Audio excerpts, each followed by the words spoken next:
as if Teddy were here, as we would say in the Senate, if you excuse a point of personal privilege, I quite frankly think it would be inappropriate for me to dwell too much on the initiative that we're announcing today and not speak to my friend. My wife Jill and my sons Bo and Hunter and my daughter Ashley, and I don't say that lightly because they all knew Teddy. He did something personal and special for each one of them in their lives.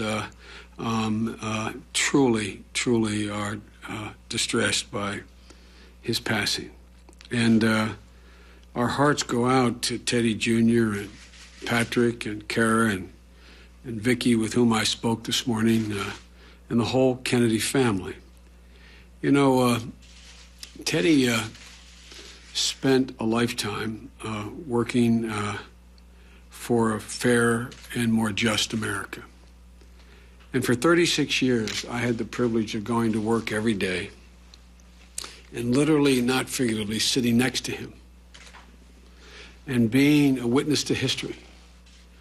Every single day the Senate was in session, I sat with him on the Senate floor in the same aisle. I sat with him in the Judiciary Committee physically next to him. And I sat with him in the caucuses. And it was in that process,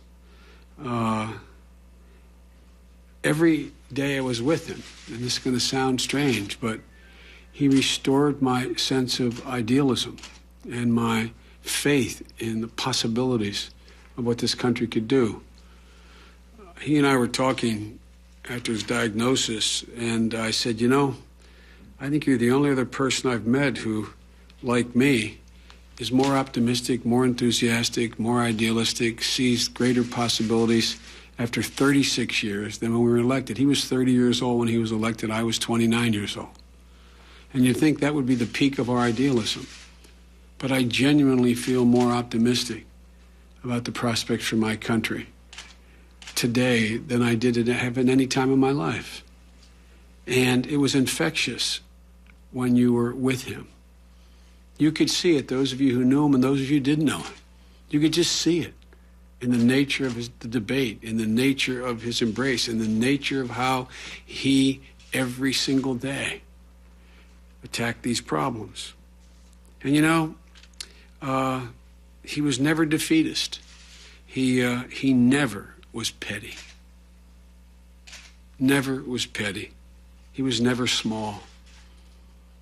And in the process of his doing, he made everybody he worked with bigger, both his adversaries as well as his allies. Don't you find it remarkable that one of the most partisan liberal men in the last century, serving in the Senate, had so many of his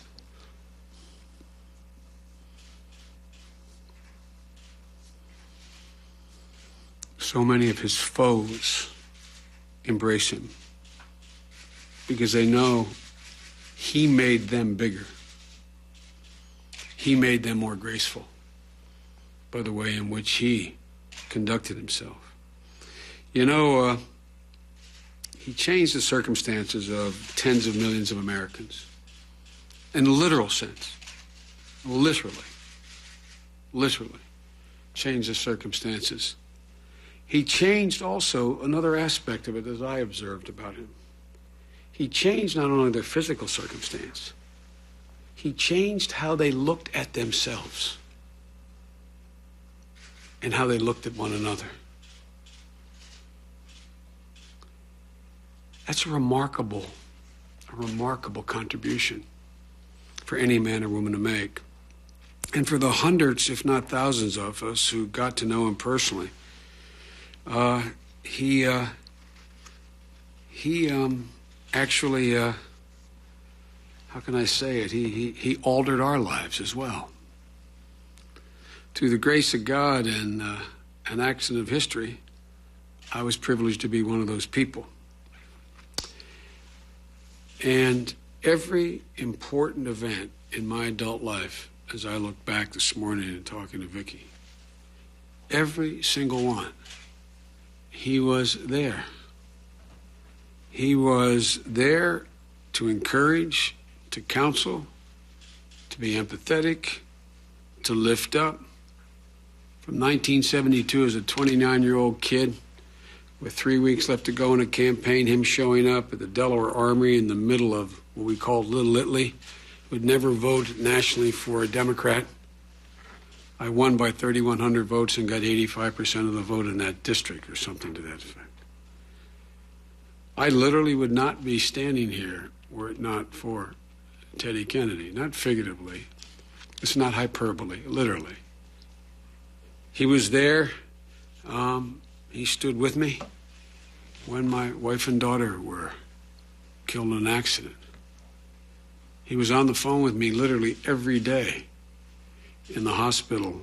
My 2 children were attempting, and God willing, God thankfully, survived very serious injuries. I'd turn around and it would be some specialist from Massachusetts, a doc I never even asked for, literally, sitting in the room with me.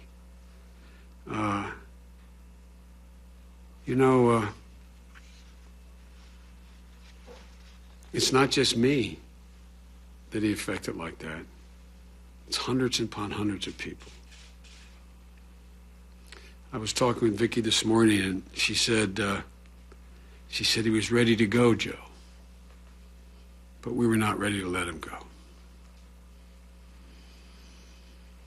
He's left a great void in our public life and a hole in the hearts of millions of Americans and hundreds of us who were affected by his personal touch throughout our lives. People like me who came to rely on him. He was kind of like an anchor.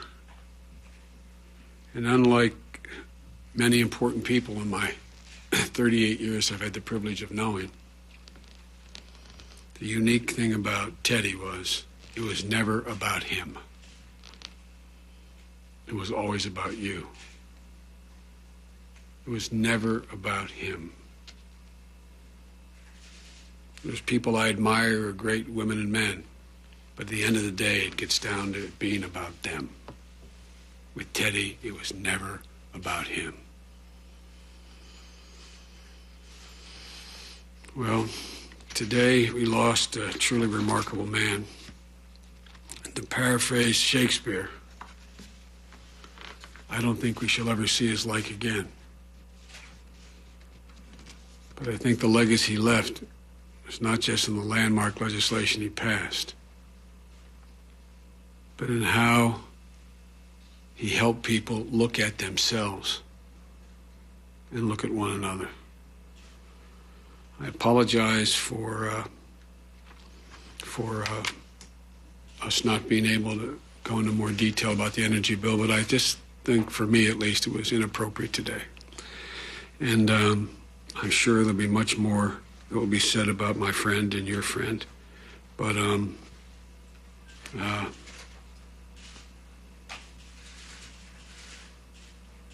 he changed the political landscape for almost a half a century. I just hope we say blithely, we'll remember what he did. I just hope we remember how he treated other people and how he made other people look at themselves and look at one another. That'll be the truly fundamentally unifying legacy of Teddy Kennedy's life, if that happens. And it will for a while, at least in the Senate. Mr. Secretary, you and your staff are doing an incredible job. I look forward to coming back at a happier moment when you are announcing even more consequential progress toward putting us back in a position where we once again can control our own economic destiny. Thank you all very, very much.